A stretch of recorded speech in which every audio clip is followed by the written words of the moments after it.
doing, Eduardo? Hello. Hey, chico.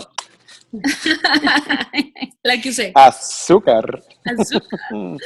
So good to see you. 2018 is here. So, Eduardo, tell us, you're in New York right now. What have you been up to today? So I am at an event here called CODA 2017. And it's the CODA Alliance, which is an organization of women entrepreneurs, social entrepreneurs, and they're creating a social impact hub / co-working space. Excellent. And what's extraordinary about it is it's women focused, it's women led, women focused, and it's going to have all these amazing, and I'm not going to call it amenities, I'm going to call them necessities, like a nursery, like daycare, like a wellness space to meditate, like residences so people can stay, when they're traveling, if they're dealing with customers who are coming in, or clients, or who are coming in from all over the world, they can come and they can stay. Wow. So it's just absolutely breathtaking. It's being led by this woman. She's a client of mine. Her name is Jana Regström. And so today's a day to celebrate storytelling, to celebrate women, to celebrate where women are stopped in their storytelling, and looking at all the different media that we can use to amplify and tell our stories.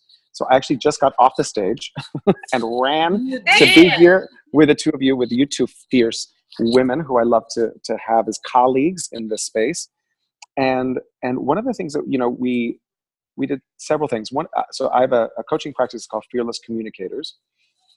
And when I discovered, I was having a conversation with a friend of mine, and the topic, what is a fearless communicator, showed up. And immediately I just said, well, a fearless communicator is somebody who's grounded in their body, present in mind, leads from the heart, and speaks into the spirit of our shared humanity. Wow. Beautiful. And I was like, let me write that down.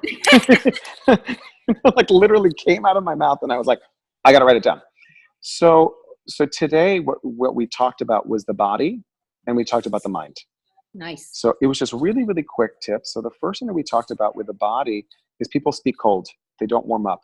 Mm-hmm. So I have a background. I was an actor for over 15 years. So what an actor never walks on stage cold. You wouldn't run a race cold. You wouldn't do any type of physical activity cold. And people don't see speaking as an embodied activity. They think of it as an intellectual activity. Right. So the first thing there's to do is to really get into your body and own your body. And you'll appreciate this because we all know each other from the WIN conference. Right. Yeah. And we have the Dutch North African woman who has people shake. I'm blanking on her name. She hasn't. Yes.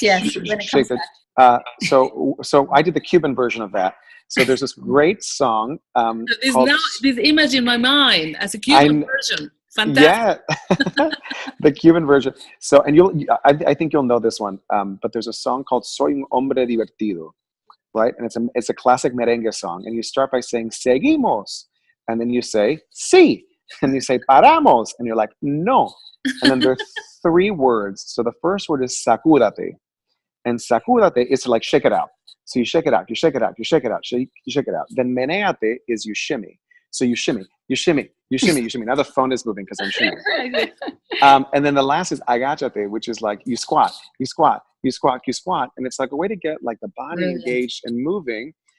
Because when you do that, the voice has no place to go but out. Yeah. And so most people, yeah. If I take that point there of the warming up the body and getting yourself really physically ready, I think that's brilliant, because one of the things that makes people so challenging is when they're needing to make that impactful message, they have such a hard time doing it because of the nerves. So that burns off that nerve energy. Totally. And one of the things that we're really working a lot with women in particular is how to sound confident and sure of yourself in those first 30 seconds. Absolutely.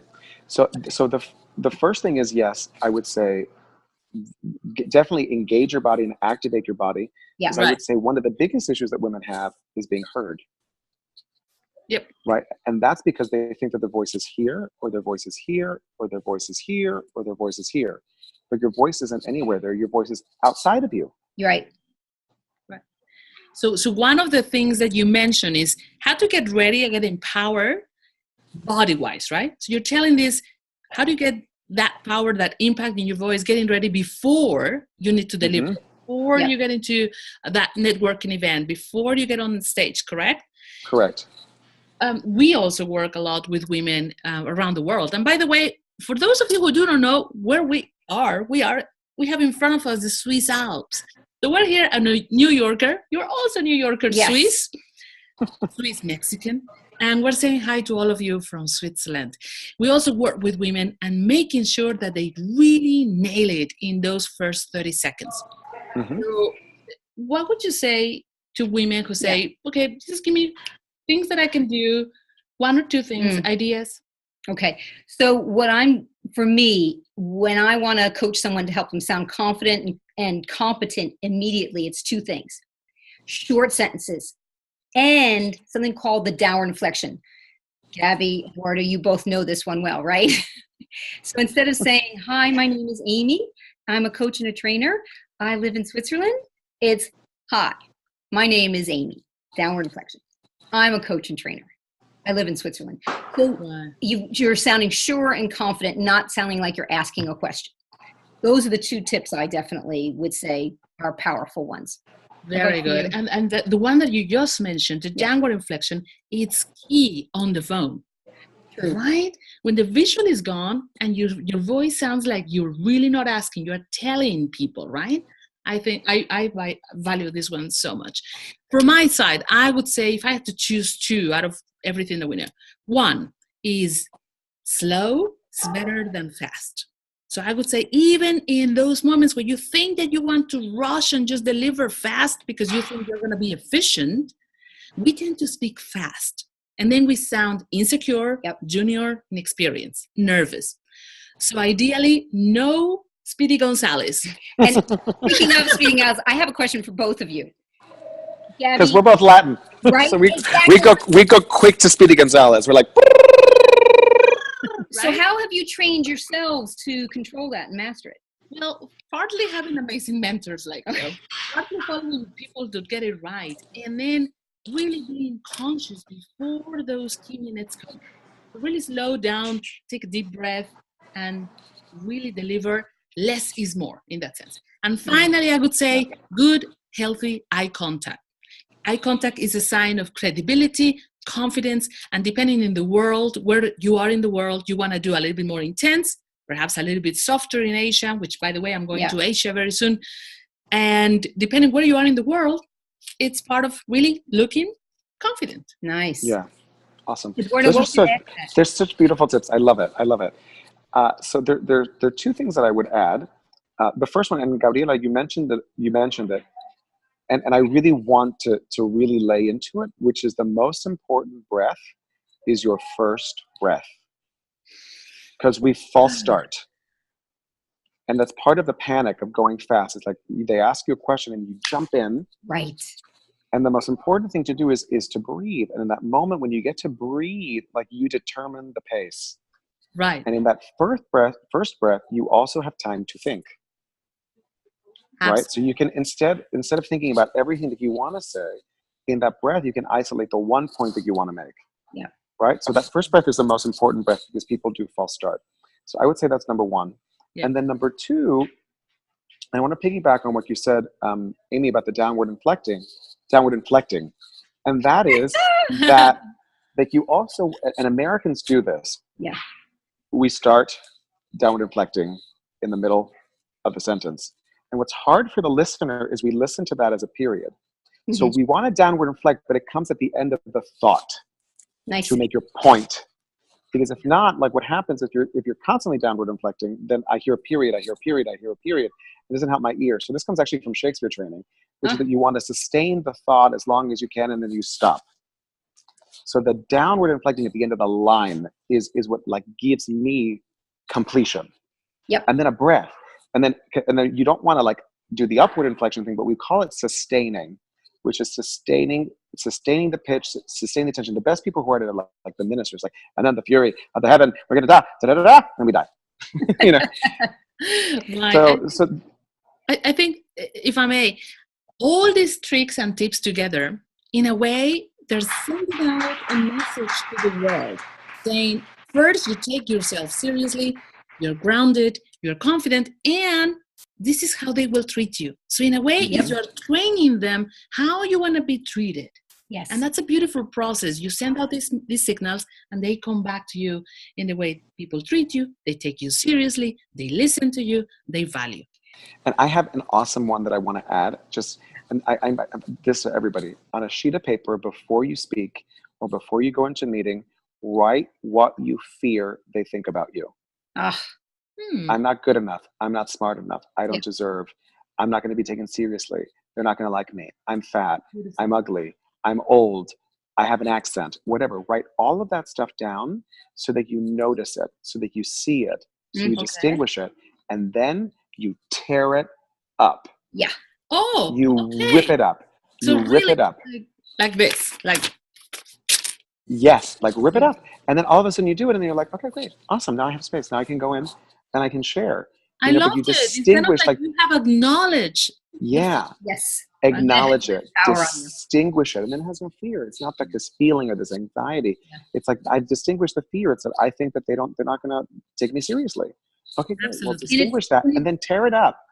In addition to what you're saying about the getting your mindset in the right place, I would say the way you can integrate a lot of these skills, if you don't have the luxury and time to work with one of us amazing coaches, you pick up your smartphone and you get that recorded button on there and you record a conversation or your speech or just repeating something you're reading from a book. And from there, you can hear, am I doing it with the downward inflection? Am I pausing? Am I adding too fast? Yeah. How is my speed? How is my energy? Because what we think, how it sounds in our heads and our opinions, and what it's being projected, two totally different things. Right, absolutely. Okay, and it comes from 3 coaches too, which is so great because it's like we're like this is what we do, and we're also pupils. We're pupils, like dynamite, right? And as we are all getting better, because we, even as coaches, we learn so much from our coaches. Let me ask you, because I know that you need to run, you are in New York, we're also doing other things here. Let me ask you, what are you up to in the next couple of months? So thank you for asking. It's really extraordinary. So in 2 weeks, I host an event here in New York called A Fearless Force, Public Speaking for Visionary Women Leaders. And we work with cohorts of women on the crafting of TED-style speeches. Brilliant. And it's a 6-day intensive. It's really extraordinary. And then we're going to be taking it. I'm going to do 2 in New York in spring, and then we're going to Kenya in July, and then Australia in September. Oh. So it's just an opportunity to be in the global conversation of working with women, collaborating with women, amplifying their voices, having their stories be shared.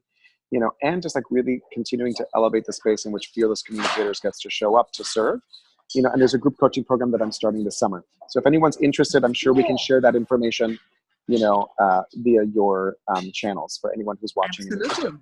We'll display the links here. Right. What about you, Amy? Let's see. Next couple of months, I'm heading off to Vilnius, Lithuania. This is one of my favorite destinations because I get to work with very powerful senior leaders on their leadership presence. And then I'm doing my second open program. This is going to be on the Swiss Riviera in the French part of Switzerland. And it's a 2-day intensive helping people to show up more powerfully and have greater gravitas and influence. And then you and I are going to be going to Guadalajara. I know, Mexico. Ay, Jalisco, Jalisco, Jalisco, tú tienes tu novia que es Guadalajara. We are going to be there. And on my side, I'm heading to Asia in the next couple of months. Completely, this year working in 2 different areas.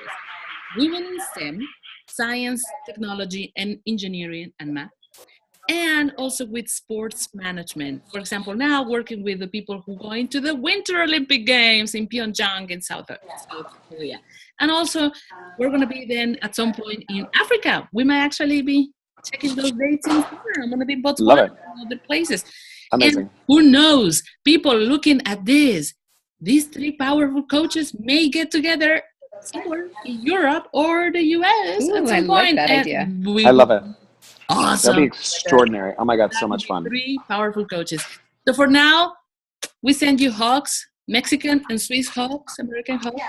And Cuban hugs. We wish you the best, Eduardo. We follow you. And to you, Amy, the best in your programs. And to all of you watching. Ciao. Bye. Ciao.